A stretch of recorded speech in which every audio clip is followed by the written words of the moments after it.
ഗസയിലും ഗാൻ യൂനിസിലും ബൈത്ത് ഹാനൂനിലും മറ്റുമായി 550 ഇടങ്ങളിലാണ് ഇസ്രായേൽ ആക്രമണം നടത്തിയത്.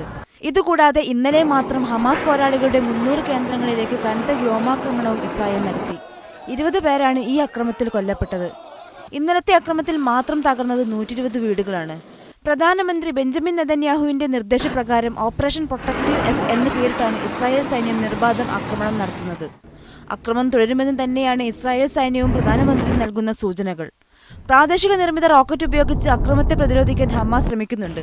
ബത്ലഹേമിൽ ഇസ്രായേൽ സൈന്യത്തെ കല്ലുകൊണ്ടാണ് ഫലസ്തീനുകാർ നേരിട്ടത്. കഴിഞ്ഞ ദിവസം ഗാൻ യൂണിസിലെ വീടുകൾക്ക് നേരെയുണ്ടായ അക്രമത്തിൽ 5 കുട്ടികളടക്കം 7 പേർ കൊല്ലപ്പെട്ടിരുന്നു.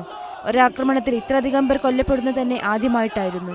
ജൂൺ 12-ന് ഇസ്രായേൽ പൗരന്മാരായ 3 കൗമാരക്കാരെ കാണാതാകുകയും പിന്നീട് കൊല്ലപ്പെട്ട നിലയിൽ കണ്ടെത്തുകയുമായിരുന്നു. അതിനു പിന്നിൽ ഹമാസ് ആണെന്ന് ആരോപിച്ചാണ് ഇസ്രായേൽ ആക്രമണം ആരംഭിച്ചത്. News desk media 1.